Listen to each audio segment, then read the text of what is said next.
Hola a todos, hoy vamos a hablar sobre la regulación de la respiración, un proceso vital que garantiza el equilibrio adecuado de oxígeno, dióxido de carbono e iones de hidrógeno en nuestro cuerpo. Este póster, desarrollado por estudiantes de la Universidad Santo Tomás de la carrera de enfermería, nos guiará a través de los mecanismos fisiológicos que regulan la respiración. Nuestro objetivo como grupo es explicar los mecanismos fisiológicos en la regulación de la respiración.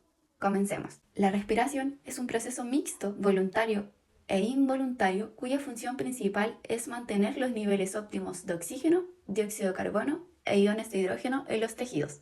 Ahora veamos en detalle cómo se logra esto. En la primera figura observamos los centros respiratorios ubicados en el bulbo raquídeo, la protuberancia y la corteza cerebral. Estos centros trabajan en conjunto con los quimiorreceptores del seno carotídeo que detectan los niveles de oxígeno y dióxido de carbono en la sangre. Estos quimiorreceptores juegan un papel crucial en la regulación de la respiración. Estos quimiorreceptores son sensores que detectan los niveles de oxígeno y dióxido de carbono en la sangre. Se encuentran en el seno carotídeo y en el callado aórtico. La información de los quimiorreceptores se envía a los centros respiratorios para ajustar la respiración en consecuencia. Bueno, estos centros respiratorios se encuentran en el bulbo raquídeo y la protuberancia del tronco encefálico. Estos centros son los responsables de generar el ritmo respiratorio y ajustar la profundidad y frecuencia de la respiración en respuesta a las necesidades de nuestro cuerpo. Estos centros respiratorios se dividen en dos grupos principales. En primer lugar, el centro inspiratorio y el centro expiratorio. El centro inspiratorio envía señales a los músculos respiratorios para que se contraigan y expandan los pulmones, lo que permite que entre aire. Y el centro expiratorio envía señales a los músculos respiratorios para que se relajen y se contraigan el tórax, el abdomen, lo que permite que salga el aire de los pulmones. La frecuencia y profundidad de la respiración están controladas por la interacción entre el centro inspiratorio y el centro expiratorio. Cuando la contracción de dióxido de carbono en la sangre aumenta, el centro inspiratorio se activa y la frecuencia y profundidad de la respiración aumenta. La figura también muestra el hipotálamo, que esta es la parte del cerebro que regula las emociones y el comportamiento, y también tiene un papel en la regulación de la respiración, especialmente en la respuesta al estrés y la ansiedad.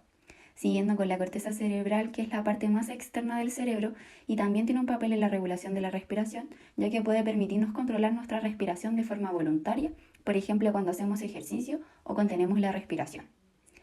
Están también los músculos respiratorios, que son los músculos que se contraen y relajan para mover el aire hacia adentro y hacia afuera de los pulmones.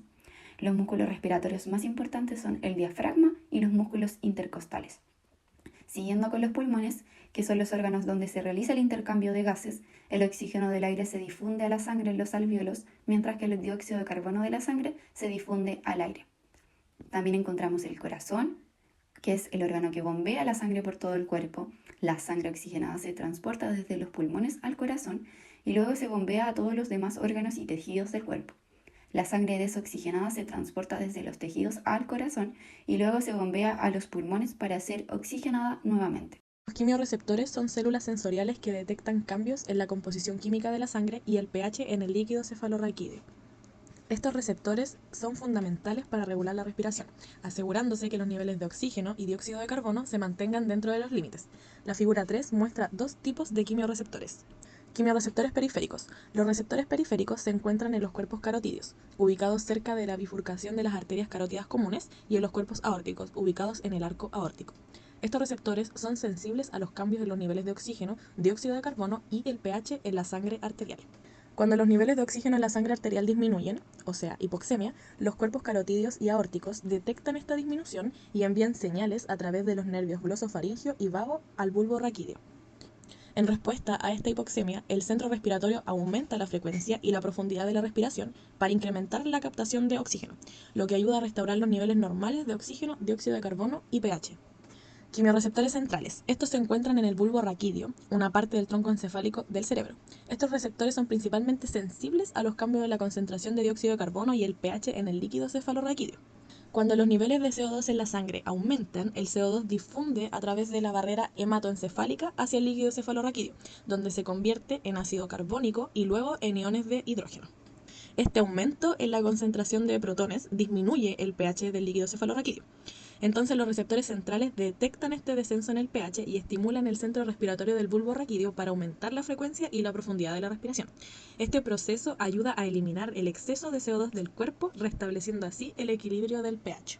La interacción entre los quimiorreceptores periféricos y centrales juega un papel fundamental en la regulación de la respiración, ya que los quimiorreceptores periféricos son más sensibles a los cambios rápidos en la presión de oxígeno en sangre arterial y en la presión de dióxido de carbono en sangre arterial, mientras que los quimiorreceptores centrales son más sensibles a los cambios graduales en la presión de dióxido de carbono en sangre arterial, en el líquido cefalorraquídeo. Esta combinación de sensibilidad permite que el cuerpo responda de forma rápida y precisa a los cambios en la composición química de la sangre y del líquido cefalorraquídeo. El sistema nervioso central integra la información recibida de los quimiorreceptores periféricos y centrales para ajustar la frecuencia y profundidad de la respiración, asegurando que los niveles de oxígeno y dióxido de carbono se mantengan dentro de un rango seguro para el organismo. La presión parcial del dióxido de carbono y el pH sanguíneo.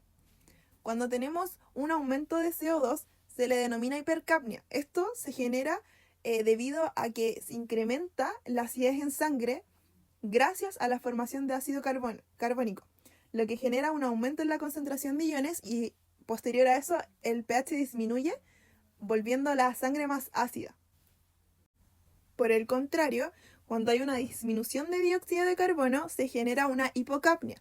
Esto significa que reduce los niveles de acidez en la sangre, por lo tanto disminuye los iones de hidrógeno y aumenta el pH en sangre. Esto genera que la sangre se vuelva más alcalina. En la figura número 3 podemos ver la relación de la presión parcial del dióxido de carbono y el pH sanguíneo. La curva roja representa la presión parcial del dióxido de carbono y la curva verde representa el pH en sangre. En la curva roja nos indica que la presión alveolar aumenta paralelamente con el aumento de la presión parcial del dióxido de carbono y podemos ver que el pH sanguíneo se genera más ácido a medida que aumenta la presión parcial del dióxido de carbono. El equilibrio ácido-base está regulado por la ventilación alveolar. Esto se genera en respuesta a las variaciones que existen entre la presión parcial del dióxido de carbono y el pH. Cuando se genera una hipercapnia, es decir, un aumento de la presión parcial del dióxido de oxígeno, el pH disminuye, generando una acidosis, por lo que el organismo, para compensar esta acidez, aumenta la ventilación para poder eliminar estos excesivos niveles de dióxido de carbono en sangre. Por el contrario, cuando existe una hipocapnia, es decir, una disminución de la presión parcial de dióxido de carbono, el pH aumenta, provocando una alcalosis. El cuerpo trata de ajustar esta ventilación alveolar para mantener así una homeostasis y un funcionamiento adecuado para el organismo. En los mecanismos fisiológicos tenemos sensores que regulan la respiración, en donde tenemos los quimiorreceptores, los vasoreceptores y los mecanorreceptores. Los quimiorreceptores se dividen en los centrales y los periféricos. Los quimiorreceptores centrales son sensores que responden a cambios en la composición química de la sangre o del medio que los rodea. Están ubicados en la superficie ventral del bulbo raquídeo, en la proximidad de las salidas de los pares craneales noveno y onceavo. Su principal estímulo es la concentración de iones en el líquido extracelular que los baña, de forma que se estimulan si ésta aumenta y cuando se reduce. Los cambios en la actividad de los quimiorreceptores centrales se transmiten en los centros respiratorios, capaces de producir transformaciones compensatorias en la ventilación para modificar la presión parcial del CO2. Y en consecuencia mitigar los que ocurren en la concentración de los hidrogeniones. Los quimiorreceptores arteriales periféricos se dividen en dos grupos, los carotídeos y los aórticos. Los primeros se localizan en los cuerpos carotídeos y los segundos en los aórticos. Ambos se estimulan cuando desciende la presión parcial del O2 en sangre y de forma menos marcada por el aumento de la presión parcial del CO2. En respuesta a estos estímulos, las células quimiorreceptoras son capaces de ampliar la liberación de dopamina que a su vez estimula las terminaciones nerviosas del nervio aferente, la rama del glosofaringio y da lugar al incremento de la frecuencia de descarga de potenciales de acción, lo cual se transmite a los sensores respiratorios y estos provocan el ascenso de la actividad de los músculos de la caja torácica y de las vías aéreas superiores, el aumento de la ventilación que retira el exceso de CO2 de los pulmones y permite elevar la presión parcial del O2 alveolar. En el último extremo de estos ajustes conduce a un aumento de la presión parcial del O2 y a una disminución de la presión parcial del CO2 y de la concentración de hidrogeniones para llevar a estos parámetros a sus valores normales, con lo cual cesa la estimulación de los quimiorreceptores. La hiperpotasemia fisiológica que aparece en el ejercicio estimula también los receptores y constituye uno de los mecanismos responsables de la hiperventilación en el ejercicio. Ambos grupos participan en el control de reflejos tanto respiratorios como cardiovasculares. Sin embargo, los cuerpos carotídeos ejercen los efectos dominantes en el centro respiratorio, cuya denervación o ablación elimina cualquier efecto medible de los quimiorreceptores periféricos sobre la ventilación, mientras que los aórticos tienen una función más importante en la homeostasis cardiovascular. Los quimiorreceptores periféricos son los únicos responsables de la respuesta hiperventilatoria en condiciones de una disminución de la presión parcial del O2, especialmente si es intensa. Es importante recalcar que el estímulo del cuerpo carotídeo es el descenso de la presión parcial del O2 y no la disminución del contenido de O2 en la sangre, por lo cual la anemia o la inhalación de monóxido de carbono no estimulan los quimiorreceptores carotídeos y producen hiperventilación compensatoria moderada por la estimulación de los quimiorreceptores aórticos y secundarios a los ajustes cardiovasculares que provocan. Continuando con los barroreceptores, estos están localizados principalmente en el seno carotídeo y el arco aórtico. Su función principal es detectar cambios en la presión arterial. Estos receptores son sensibles al estiramiento de las paredes arteriales debido a cambios en la presión arterial. Cuando la presión arterial aumenta, estos receptores incrementan su frecuencia de disparo. Así, cuando disminuye la frecuencia respiratoria, disminuye su frecuencia de disparo. Los impulsos nerviosos generados por los barroreceptores son transmitidos al bulbo raquídeo a través de los nervios glosofaringio y vago. Luego, en el bulbo raquídeo, estas señales modulan la actividad del centro respiratorio. Cuando hay un aumento de la presión arterial y la consiguiente activación de los barroreceptores resultan en una inhibición del centro respiratorio, estos disminuyen la frecuencia respiratoria. Por otro lado, cuando hay una disminución en la presión arterial, reduce la actividad de los barroreceptores, lo que puede llevar a un aumento de la frecuencia respiratoria.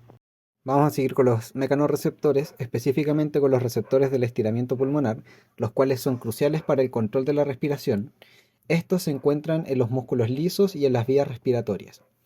Tienen un mecanismo de detección de estiramiento pulmonar en el cual detectan los cambios del volumen pulmonar y el estiramiento pulmonar durante la inspiración. Estos son sensibles a la distensión excesiva de los pulmones. Luego tenemos el reflejo de Hering-Breuer. Este es un reflejo protector el cual previene la sobreinflación de los pulmones. Cuando los pulmones se distienden excesivamente, los mecanorreceptores envían señales al centro respiratorio del bulbo raquídeo a través de los nervios vagos. Estas señales inhiben las neuronas motoras que controlan los músculos inspiratorios, terminando la inspiración y permitiendo la expiración. Esto ayuda a regular la profundidad de las respiraciones. También tenemos la regulación de la frecuencia respiratoria, en la cual los mecanorreceptores también contribuyen a la modulación de la frecuencia respiratoria, ajustándose al volumen corriente y la velocidad de la respiración. Durante el ejercicio o situaciones de mayor demanda metabólica, la activación de mecanorreceptores ayuda a aumentar la frecuencia y profundidad de las respiraciones. En la figura número 4 tenemos un esquema en la cual se nos presentan los diferentes tipos de receptores que influyen en las neuronas respiratorias y por ende en el control de la respiración. Primero tenemos los centros superiores. Estas son partes del cerebro que pueden influir en la respiración de manera voluntaria o en respuesta a situaciones emocionales o cognitivas. Luego tenemos los impulsos centrales del líquido extracelular, en la cual la concentración de dióxido de carbono, iones de hidrógeno y el pH de este fluido influyen en las neuronas respiratorias. Luego tenemos los quimiorreceptores, los cuales detectan la concentración de oxígeno, dióxido de carbono y pH al nivel de sangre. Luego tenemos los receptores de estiramiento. Se encuentran en los pulmones y detectan el estiramiento del tejido pulmonar, enviando señales al cerebro para controlar la frecuencia y profundidad de la respiración. Seguido tenemos los receptores de dolor. El dolor puede afectar la respiración al enviar señales a las neuronas respiratorias. Luego tenemos los termorreceptores en la piel, los cuales detectan cambios de la temperatura corporal, lo cual puede influir en la respiración. Luego tenemos los receptores de presión.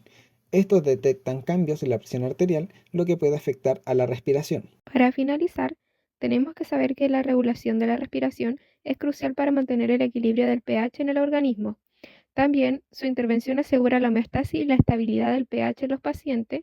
Y por último, comprende los mecanismos fisiológicos respiratorios que permiten una atención más enfocada y precisa para los pacientes con alteraciones respiratorias y también aplicar correctamente las intervenciones para mejorar la calidad de vida.